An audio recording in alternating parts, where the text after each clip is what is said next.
Welcome back.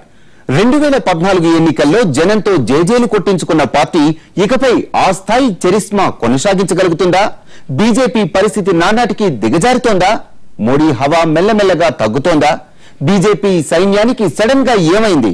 తప్పులు చేసిందా? తప్పటడుగులేసిందా? మరో 10-15 ఏళ్ల పాటు నిరాటంకంగా పాలిస్తుందన్న పార్టీకి ఈ పాటలేంటి? సరిగ్గా ఏడాది క్రిందట ఎవరు బీజేపీకి ఇంత మెజారిటీ వస్తుందని ఊహించలేదు.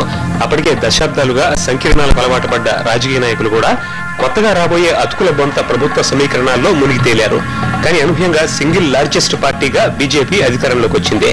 దశాబ్దాల సంకీర్ణ రాజకీయాలు, భాగస్వామ్య పార్టీలతో రాజకీయ కారణాల వల్ల జరిగిన స్కామ్లు అన్ని లెక్కలేసుకుని ప్రజలు ఈ తీర్పు ఇచ్చారు.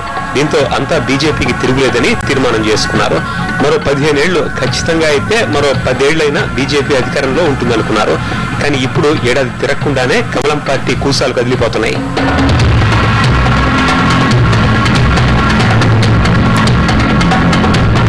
అవును, బీజేపీ మీద ఎన్ని అంచనాలు లేకపోతే జనం అంత భారీ మెజారిటీ కట్టబెడతారు చెప్పండి. కానీ ఆ అంచనాలన్నీ ఇప్పుడు పటాపంచలైపోతున్నాయి.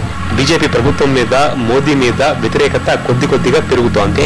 నిజానికి బీజేపీ లాంటి సంప్రదాయ పార్టీ మోదీ లాంటి ఒక మిసైల్ ని తయారు చేయడంలో బాగానే సక్సెస్ అయింది.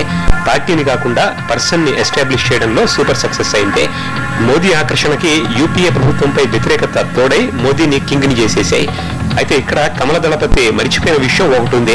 అదేంటంటే ప్రజలకి ఎన్నికల టైంలో ఆకర్షణ ఉన్న నేతలు కావాలి, కానీ ఎన్నికలు అయ్యాక ఆచరించే నేతలు కావాలి. కానీ మోదీ ఇక్కడే ఫెయిల్ అవుతున్నారన్న విమర్శలు వినిపిస్తున్నాయి. మోడీ అనేటువంటి ఒక వ్యక్తిని శూన్యంలోంచి సృష్టించాం. దాన్ని అందుకనే ముందన్నట్టు రాజకీయాల్లో ఆయన దేశ రాజకీయాల్లో మోడీ పాత్ర ఏమిటి? ఆయన కేవలం సెంట్రల్ క్యాబినెట్లో మంత్రి కూడా కాదు కదా, కేవలం ఆయన గుజరాత్ అభివృద్ధికి ఏదో పనిచేశాడని. కనుక మీరు లేనటువంటి ఒక భ్రమను కల్పించి ఇప్పుడు అది భ్రమ అయిపోయిందో, ఆయన మోడీ హవా పనిచేయాలని ఎక్కడ హవా ఉంది, అసలు ఎవరు మోడీ అనేటువంటి ప్రశ్న వస్తుంది కదా. కనుక అసలు ఢిల్లీ ఎన్నికలు అసలు అంటే మనకు ఒకటే స్పష్టం ఏం చేస్తుందంటే ఈ భ్రమ ఎంత హాలో ఎంత శూన్యమైందో తెలియడానికి ఢిల్లీ ఎన్నికలు మన జీవిత అనుభవంలోకి వచ్చాయి. మోదీ ప్రధాని అయ్యాక ఈ 10 నెలల్లో జనానికి పనికొచ్చే నిర్ణయాలు ఒకటంటే ఒకటి కూడా తీసుకోలేదు. అదేంటి, పెట్రోల్ ధరలు నెలకోసారి తగ్గుతూనే ఉన్నాయి కదా అనుకుంటున్నారా? అయితే వినండి, గత 10 నెలల్లో పెట్రోల్ ధరలు తగ్గడానికి అంతర్జాతీయ పరిణామాలే కారణం తప్ప మోదీ నిర్ణయాలు కాదు. పైపెచ్చు 30 రూపాయల వరకు తగ్గాల్సిన పెట్రోల్ రేటు మీద వ్యాట్ ని ట్యాక్స్లు వడ్డించి మోదీ ప్రభుత్వం జాగ్రత్తగా 69 రూపాయల వరకు తెచ్చింది. ఈ వాస్తవం తెలిసి ప్రజలు మండిపడుతున్నారు. ఇలా పెట్రోల్ రేటు ఒకటే కాదు, స్టాక్ మార్కెట్లు పరుగులు పెడతాయని, బంగారం రేటు 20,000కు పడిపోతుందని గొప్పలు చెప్పుకున్నారు. కానీ అవన్నీ బొట్టి మాటలే అని తేలిపోవడంతో ఇప్పుడిప్పుడే కమల్నాథుల అసలు స్వరూపాన్ని అర్థం చేసుకుంటున్నారు. అయితే మోడీ ప్రభుత్వానికి కలిసి వచ్చింది ఏంటంటే అంతర్జాతీయ మార్కెట్లో చమురు ధరలు తగ్గడం, దానివల్ల పెట్రోల్ ధరలు తగ్గాయి, డీజిల్ ధరలు తగ్గాయి. కానీ అందులో కూడా సామాన్యుడికి శటకోపం పెట్టారు. పెరిగినప్పుడేమో భారీగా పెంచారు, తగ్గినప్పుడేమో ఆ లాభమో ఆ ప్రయోజనం మొత్తం కన్జ్యూమర్కు రాకుండా చేశారు. ధరలు విషయంలో ఈ అంతర్జాతీయ చమురు మార్కెట్లో వచ్చిన సానుకూలత మోడీ ప్రభుత్వాన్ని కాపాడింది. ఇక ముఖ్యమైనది ఏంటంటే మోడీ ప్రభుత్వం అధికారంలోకి వచ్చినాక దేశ సమస్యలపైన చర్చ కాకుండా పనికిమాలిన అంశాలపైన రోజు చర్చ. ద్రవ్యోల్బణంతో అన్నిటి పరిస్థితి ఇలానే ఉంది. ఇక బ్లాక్ మనీని వెనక్కి రప్పించి మనిషికు 5 లక్షలు వంచేస్తామని ఎన్నికల ముందు చెప్పిన మోదీ ఇప్పుడు ఆ ఊసే ఎత్తడం లేదు. అదేమంటే దౌత్య సంబంధాల పేర్లు చెప్పి మాట దాటేస్తున్నారు. దేశంలో ఉన్న అవినీతిని తుడిచే పని పక్కన పెట్టి దేశంలో చెత్తని తుడిచేస్తానంటే స్వచ్ఛ భారత్ పేరిట చిగురు పట్టుకునేసరికి అంతా సూపర్ అనే అనుకున్నారు.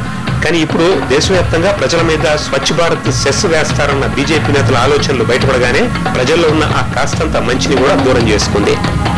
ఏ రాజకీయ పార్టీ అయినా అధికారంలోకి రావడానికి దానికి ఉండే పాపులారిటీ లేదా ప్రజలు ఆసక్తిగా ఈ పార్టీ గెలిచి ఏదన్నా జరుగుతుంది అని ఓట్లు వేయొచ్చు. కానీ అధికారంలోకి వచ్చిన తర్వాత నాకు తెలిసి ఏ రాజకీయ పార్టీ యొక్క పాపులారిటీ కానీ దానికి ఉండే రాజకీయ మద్దతు కానీ పెరగడం అనేది సాధ్యం కాదు. కనుక బీజేపీ దానికేమీ అసలు మినహాయింపు కాదు. అది కేవలం నరేంద్ర మోడీ అనేటువంటి ఒక వ్యక్తిని, దేశానికి ఏమాత్రం పరిచయం లేనటువంటి వాడు, దేశ రాజకీయాల్లో ఏ పాత్ర కూడా నిర్వహించని వాడిని గుజరాత్లో ఏదో అభివృద్ధి జరిగిందని ఒక భ్రమను కల్పించి అతన్ని అధికారంలోకి తీసుకొచ్చారు. మొత్తంగా చెప్పాలంటే ఇప్పుడు మోదీ హవా క్రమేపీ తగ్గుతోంది. ఈ విషయం గతేడాది జరిగిన ఉప ఎన్నికల ఫలితాలు హింటిస్తే ఈ ఏడాది ఢిల్లీ ఎన్నికల రిజల్ట్స్ ఏకంగా ఢంకా బజాయించి చెప్పేశాయి. దేశాన్ని మార్చేస్తానన్న మోదీ వేడి 8 నెలల్లోనే చల్లారిపోయిందని తేలిపోయింది. కనీసం 5 సీట్లు కూడా గెలుచుకోలేకపోయిన బీజేపీ భవిష్యత్తుకి ఢిల్లీ రిజల్ట్స్ ఇండెక్స్ గా మారాయి. ఎన్నికల ముందు మోదీని ప్రత్యేకంగా చూసిన ప్రజలు ఈ 10 నెలల్లో అసలు నిజం గుర్తించారు. మోదీ కూడా అందరిలాంటి ప్రధాని అని తెలుసుకున్నారు. ఇప్పటివరకు జరిగిన తప్పిదాలను దిద్దుకోకుండా ఇదే రీతిలో ముందుకెళ్తే ఈ ఏడాది జరగబోయే ఉత్తరప్రదేశ్, బీహార్ ఎన్నికల్లో కూడా దారుణంగా దెబ్బతినాల్సి ఉంటుంది. ఎప్పుడైతే ఈ ట్రాక్ తప్పారో ప్రజల్లో వ్యతిరేకత మొదలైంది. దానికి ఉదాహరణ ఢిల్లీ ఎన్నికలు. ఢిల్లీ ఎన్నికల్లో ఘోర పరాజయమే కాకుండా దాని ఇంటెన్సిటీ చూస్తే మనకు ఆశ్చర్యం వేస్తుంది. ఒక 6-7 నెలల క్రితం జరిగిన ఎన్నికల్లో ఢిల్లీలో 7 పార్లమెంట్ స్థానాల్లో 7 గెలిచిన వాళ్ళు, దాదాపు 60 స్థానాల్లో మెజారిటీ సాధించుకున్న వాళ్ళు అసెంబ్లీ ఎన్నికలకు వచ్చే వరకు 3 స్థానాలకే పరిమితమయ్యారు. 3 స్థానాలు పరిమితమైనప్పుడైనా తమ తప్పు తెలుసుకోకుండా ఆ ముగ్గురు బ్రహ్మ, విష్ణు, మహేశ్వరులను పోల్చారు. సో ఈ రకమైనటువంటి రాజకీయాల వల్ల సమాజంలో, ప్రజల్లో ఒక అసంతృప్తి అనేది మొదలయ్యటానికి కారణమైంది. దీనికి మోదీ తీరు కూడా కారణమే అని చెప్పుకోక తప్పదు. గత 10 నెలలుగా మోదీ వేస్తున్న ప్రతి అడుగు తనను తాను ఎస్టాబ్లిష్ చేసుకునేలా ఉంది తప్ప పార్టీకి ఉపయోగపడేలా లేదు. మోదీ ఇప్పటి వరకు పార్టీని సంస్థాగతంగా ముందుకు తీసుకెళ్లేలా ఒక్క నిర్ణయం కూడా తీసుకోలేదు. కొన్ని రాష్ట్రాల్లో పార్టీని సంస్థాగతంగా బిల్డప్ చేయలేదు. ఇలా మోదీ మీద ప్రజల్లోనే కాదు పార్టీ వర్గాల్లోనూ వ్యతిరేకత తలెత్తుతోంది.